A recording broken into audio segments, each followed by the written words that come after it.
It's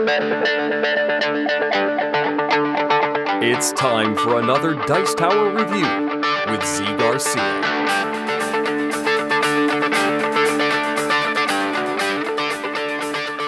Hey folks, today we are taking a look at MammuZ, a little card game, a little bluffing card game that is somewhat similar to a traditional card game in which you are playing cards face down on the table and possibly lying to your opponents about what they might be. Are they going to call you out on it? Are they just going to continue your lies? Let me show you, give you a quick overview, and we'll come back and I'll tell you what I think of this cute little game.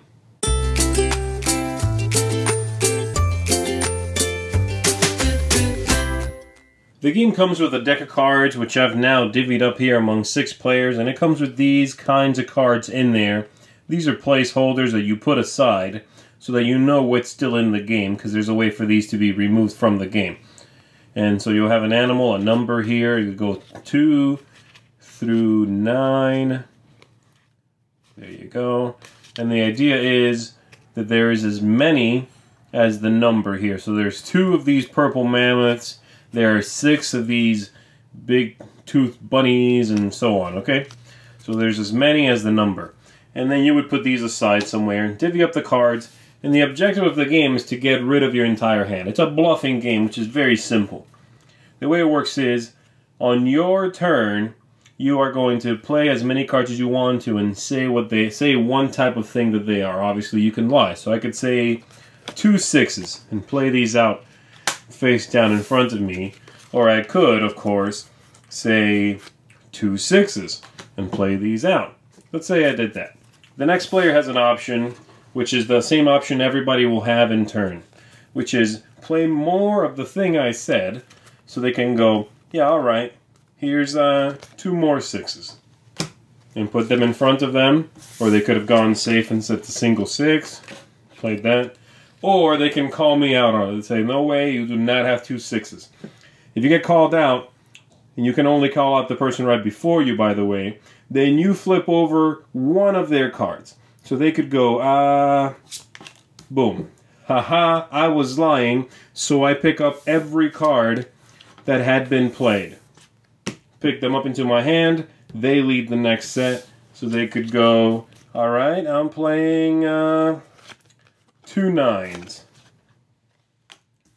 Alright? And then the next person could go, well, here's another 9. I'm playing 1 more. And the next guy goes, fine, here's 2 more 9s. They might want to hold this one back for some reason. And so on. The next person calls them, let's say. They go, no way. Whoops, it is a 9. So the person who messed up picks up the entire herd into their hand. And the person after them would lead the new set.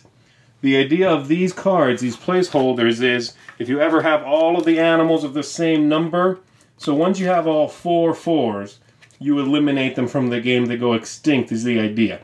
And then you pull them out of the game, you flip this card over to the side with no color, and then that card is out of the game for the rest of the game. Besides that, you might have spotted a couple of little dinosaurs in the deck here.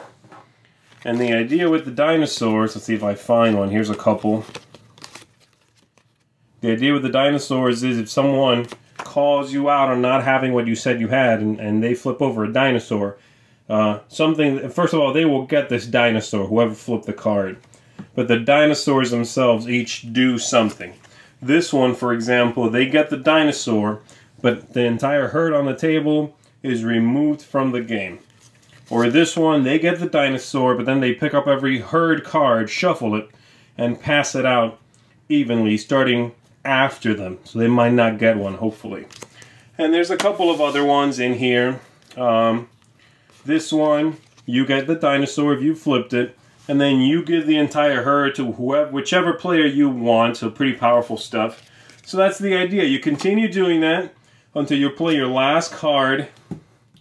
The person after you played your last 1 or 2, however many, but basically when you emptied your hand, the person after you has to call you. If you still don't pick up cards after this happens, because you played a dinosaur, let's say, or because you played the number it was supposed to be, you know, you said 5 and it is a 5, then You win the game, game's over, and that's how you play MammuZ. So there you have it, super simple, very straightforward, goes over really well with family. It's completely language independent also, so it goes over well with a group that has mixed languages, works well with mixed ages. You can't play with kids that are too young because they won't, they won't quite be able to pinpoint that line thing. You can tell if they're lying, but it's a game that it's easy to teach to someone who is used to playing traditional card games and things like that, while still giving them some interesting choices. Did they just lie to me? I know there's a finite number of these critters. There's 5 5s. I'm holding 2. There are now 4 on the table, but I can only call out the person right before me. So do I play some and play the real ones, hope the next guy calls me out, they take all that stuff? Do I call the person before me out? The dinosaurs, I think, are a neat twist in which they're pretty safe to play. There's one, I think, that you have to be careful with, but most of them, when you play them, if they get picked, yeah, the person gets the dinosaur, which is good for them, but it typically won't come back on you, They might divvy them out, or they might... There's one dinosaur, really interesting one, which puts everything that was in that herd in the middle of the table, and then the next person who takes the herd gets all that stuff in the middle also on top of it. So I like that. I like the fact that the deck in play diminishes, If you have all 8/8, you remove them from play. And so your hand just dropped 8 cards, but it denotes a definite end game. And I like that a lot. The game's really quick. Super light, super simple, nothing really to write home about, but I've had a blast with this little game, more than I should have, you know what I mean? It's one of those games that you go, oh, cute, bluffing, I like that, let's try it. But it goes over super well. I've yet to play this where someone at the game didn't want to play again right away.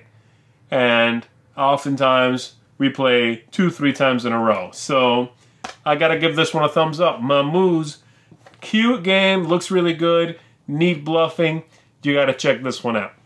Thanks so much for watching the Dice Tower videos. Find more great videos and reviews, as well as our top-rated audio podcast at Dicetower.com. You can also find other great shows at Dicetowernetwork.com. I'm Eric Summerer, and you've been watching The Dice Tower. The Dice Tower is sponsored by Cool Stuff Inc., where you can find great games for great prices. Cool stuff in stock. Check them out at CoolStuffInc.com.